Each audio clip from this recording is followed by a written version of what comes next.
ওহে মানব সম্প্রদায়, ইয়া আইয়ুহান নাসু উবুদু রাব্বাকুমুল্লাযী খালাকাকুম, তোমাদেরকে এবং তোমাদের পূর্বে যাদেরকে সৃষ্টি করেছি, তোমাদের সকলকেই সৃষ্টি করা হয়েছে আমি আল্লাহর ইবাদতের জন্য। আমি আল্লাহর ইবাদত করলে তোমরা পরকালে জাহান্নাম থেকে মুক্তি পেয়ে যাবা।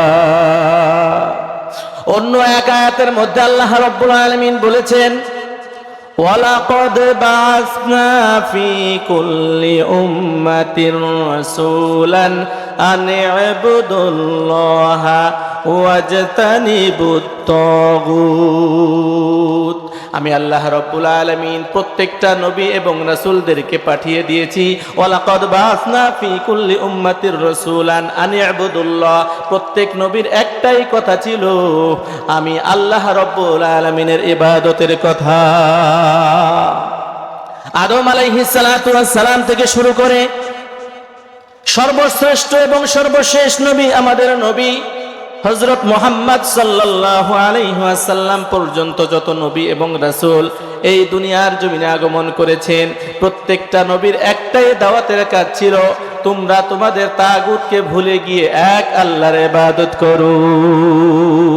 এক আল্লাহর ইবাদতের কথাই, এক আল্লাহর ইবাদত করো। প্রত্যেকেই বলেছে, ইন্না হাযিহি উম্মাতুকুম উম্মাতাও ওয়াহিদা ওয়া আনা রাব্বুকুম ফা'বুদুন। তোমরা তো সকল জাতি এক উম্মত, তোমাদের ধর্ম একটা, তোমরা যে কোনো জাতিতে বিভক্ত হয়ে যেতে পারো, দলে দলে আলাদা হয়ে যেতে পারো, কিন্তু আমি আল্লাহর ইবাদতের ক্ষেত্রে তোমরা সকলেই এক। ইন্না হাযিহি উম্মাতুকুম উম্মাতাও ওয়াহিদাতা ওয়া আনা রাব্বুকুম ফা'বুদুন। যেহেতু তোমরা আমি আল্লাহর ক্ষেত্রে, রাসূলের ক্ষেত্রে এক, অতএব আমি আল্লাহর ইবাদত তোমরা করো। এইভাবে একের পর এক, ইয়া আইয়ুহাল্লাযীনা আমানু রকাউ ওয়াসজুদু ওয়া'বুদু রাব্বাকুম ওয়া ফা'আলুল খায়রা লাআল্লাকুম তুফলিহুন।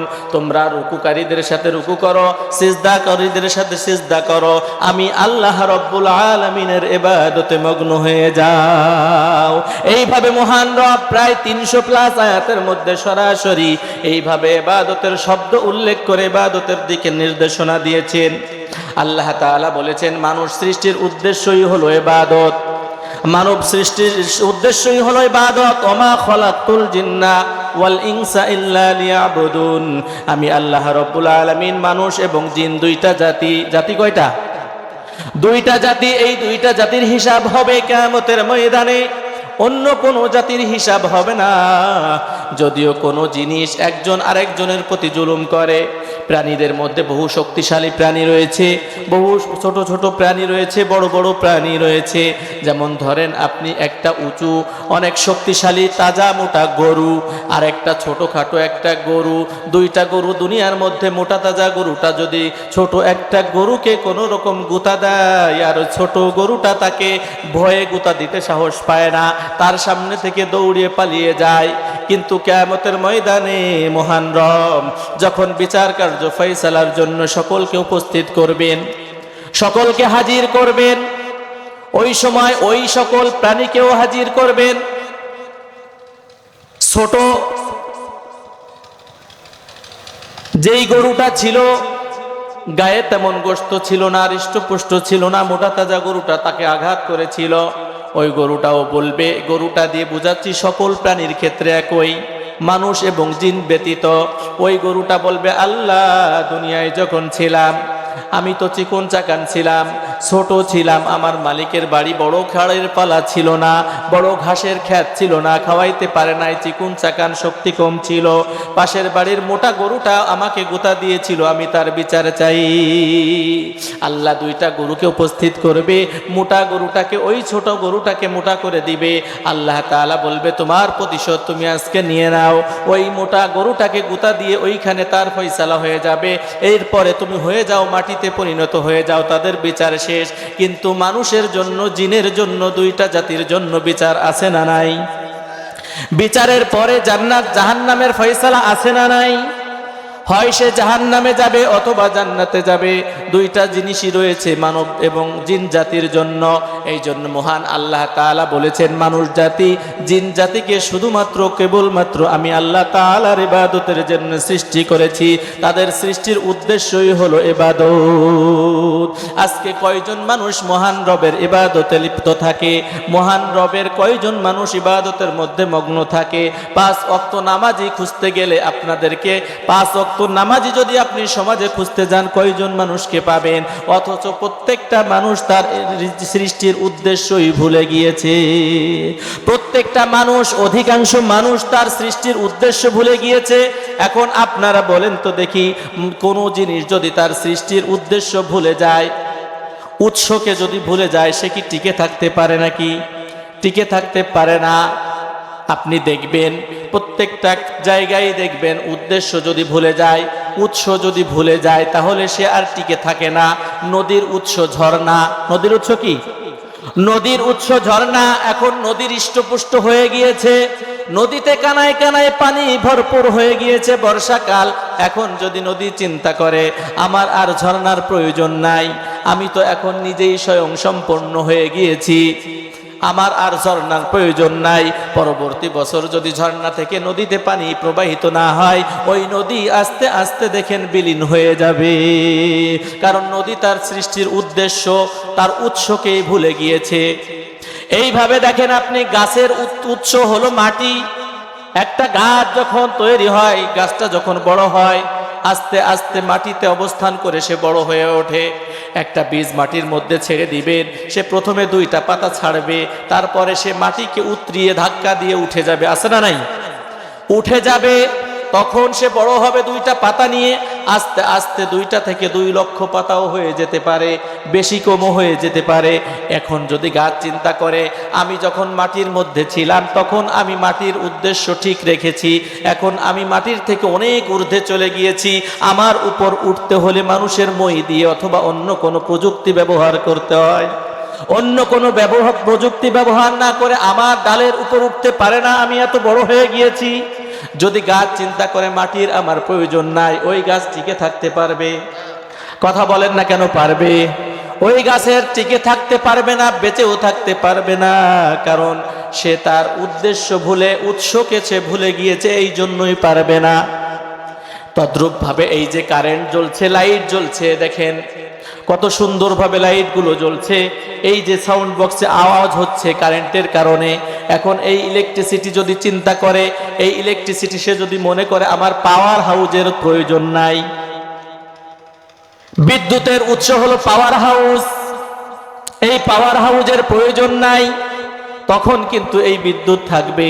পাওয়ার হাউস থেকে যদি কাট অফ করে দেওয়া হয়, তাহলে এই বিদ্যুৎ সেখানে থাকবে না, অন্ধকার হয়ে যাবে। এইভাবে প্রত্যেকটা জিনিস যদি সে তার উদ্দেশ্যকে ভুলে যায়, তার উদ্দেশ্য ভুলে গেলে, তার উৎসকে যদি ভুলে যায়, প্রত্যেকটা জিনিসই ধ্বংস হয়ে যায়। ঠিক তদ্রূপ ভাবে মানুষ সৃষ্টির উদ্দেশ্য কি? ইবাদত। মানুষ সৃষ্টির উদ্দেশ্য ইবাদত। মানুষ যেহেতু উদ্দেশ্য ইবাদত, আল্লাহ তাআলা মানুষকে সৃষ্টি করেছেন ইবাদতের জন্য। ইবাদত থেকে যদি মানুষ ভুলে যায়, ওই মানুষও ঠিক মানুষ থাকতে পারে না। ওই আমরা 3 হাত বডিতে মানুষ দেখতে পারি, কিন্তু আল্লাহর ভাষায় ওই ব্যক্তি প্রকৃত মানুষ না। ওই ব্যক্তি প্রকৃত মানুষ না, কারণ তার ইবাদতের ভুলে যাওয়ার কারণে, তার ইখলাস ভুলে যাওয়ার কারণে, আল্লাহর স্মরণ ভুলে যাওয়ার কারণে সে মানুষ হিসেবে 3.5 হাত বডির মানুষ রয়েছে, কিন্তু প্রকৃত অর্থে যেই মানুষ, ওই মানুষ হিসেবে সে আল্লাহর কাছে বিবেচিত হবে না। এই জন্য অনেকে চিন্তা করতে পারেন তাহলে মানুষ হিসেবে থাকবে না, তাহলে অন্য ধর্মের মানুষ তারা তো ইবাদতই করে না, আমরা তো যাই হোক ছোটখাটো হোক, সপ্তাহে একদিন জুমার নামাজ হোক, অথবা বাৎসরিক ঈদের নামাজ হোক, অথবা জানাজার নামাজ হোক, যাই হোক আমরাই তো পড়ি, তাহলে অন্য ধর্মের মানুষ তো মোটেও পড়ে না, তাহলে তারা কিভাবে টিকে থাকে? এই ক্ষেত্রে আমি বলবো ইবাদত এই ক্ষেত্রে 2 প্রকার। কয় প্রকার? এই ক্ষেত্রে ইবাদত 2 প্রকার। 1 নম্বর হলো ইচ্ছায় ইবাদত, আরেক হলো অনিচ্ছায় ইবাদত। এক্ষেত্রেও আল্লাহ তাআলা এইভাবে উল্লেখ করেছেন, আফা গায়রা দীনিল্লাহি ইয়াবগুনা ওয়া লাহু আসলামা মান ফিস সামাওয়াতি ওয়াল আরদি তাওআন আও কারহা। মহান আল্লাহ রাব্বুল আলামিন বলেন, তোমরা ইচ্ছায় হোক অনিচ্ছায় হোক আমি আল্লাহর ইবাদত তোমাদেরকে করতেই হবে। আমি আল্লাহ সৃষ্টি জগৎটাকে এমন ভাবে সাজিয়েছি, এই দুনিয়াটাকে এমন ভাবে সাজিয়েছি, ইচ্ছায় হোক অনিচ্ছায় হোক তোমাদেরকে আমার পথে আসতেই হবে। এই ক্ষেত্রে ইবাদত দুই প্রকার, এক হলো ইচ্ছায় আর এক হলো অনিচ্ছায়। যেমন আমরা ইবাদত করি ইচ্ছায়, ঠিক কিনা? আল্লাহ তাআলা আমাদেরকে সৃষ্টি করেছেন, আমরা ইবাদত করি ইচ্ছায়। আর অমুসলিমেরা যারা রয়েছে তারাও ইবাদত করে, কিন্তু তারা ইবাদত করে অনিচ্ছায়। যেমন দেখেন তারা কিভাবে ইবাদত করে। আল্লাহ রাব্বুল আলামিন বলেছেন, কুলু ওয়াশরাবু ওয়ালা তুসরিফু, তোমরা খাও এবং পান করো কিন্তু অপচয় করিও না। খাও এবং পান করো কিন্তু অপচয় করিও না। মুসলমানও খায় অমুসলমানও খায়। আপনাদের এলাকায় অমুসলিমরা খায় তো নাকি? মুসলমানও খায় অমুসলমানও খায়। আল্লাহ রাব্বুল আলামিন বলেন, কুলু ওয়াশরাবু ওয়ালা তুসরিফু, তোমরা খাও এবং পান করো কিন্তু অপচয় করো না। মুসলমান যেমন খায় অমুসলমানও খায়, কারণ এইটা ইচ্ছায় হোক অনিচ্ছায় হোক করতেই হবে। বেগ আসলে বদনা নিয়ে দৌড় দিতেই হবে, ঠিক কি না? ঠিক কি না? আপনি মুসলমান হন আর মুসলমান হন, আপনাকে আমাকে প্রয়োজনীয় হাজত পুরা করতেই হবে। আর ইবাদত এক্ষেত্রে দেখেন তারা বলতেছে যে ইবাদত দুই প্রকার হলে ইচ্ছায় আর অনিচ্ছায়। আমরা ইবাদত করি অনিচ্ছায় না, আমরা করি ইচ্ছায়। কারণ আল্লাহ তাআলার সন্তুষ্টি আমাদের প্রয়োজন আছে না নাই? আল্লাহ তাআলার সন্তুষ্টি আমাদের আছে। আমরা মুসলমান, আমরা ইচ্ছায় আল্লাহ তাআলার ইবাদত করি, আর তারা ইচ্ছায় করে না। কারণ নামাজ পড়ে না, রোজা রাখে না, হজ করে না, অন্যান্য কিছুই করে না, কিন্তু ওই জায়গায় গিয়ে এক। আবার খাওয়া এবং পান করা এইটাও আমাদের জন্য ইবাদত। কারণ আল্লাহ তাআলা কোরআনুল কারীমের মধ্যে বলেছেন, খাও পান করো অপচয় করিও না। ইসলামের বিধান হলো এইটা। আবার আমরা রাতের বেলায় যাই ঘুমিয়ে যাব, এইটাও কিন্তু আল্লাহর পক্ষ থেকে ইবাদত। ওয়াজআলনা নাওমাকুম সুবাতা ওয়াজআলনাল লাইলা লিবাসা, আল্লাহ তাআলা আমাদেরকে রাত দিয়েছেন ঘুমানোর জন্য। আল্লাহ তাআলা বলেছেন, সারাদিন অক্লান্ত পরিশ্রম করার পরে তোমাদেরকে রাত্র দান করেছি বিশ্রাম নেওয়ার জন্য, তোমরা ঘুমিয়ে যাবে, এটাও তোমাদের জন্য ইবাদত। এখন মুসলমানও ঘুমায় অমুসলমানও ঘুমায়, মুসলমানও ঘুমায় অমুসলিমও ঘুমায়।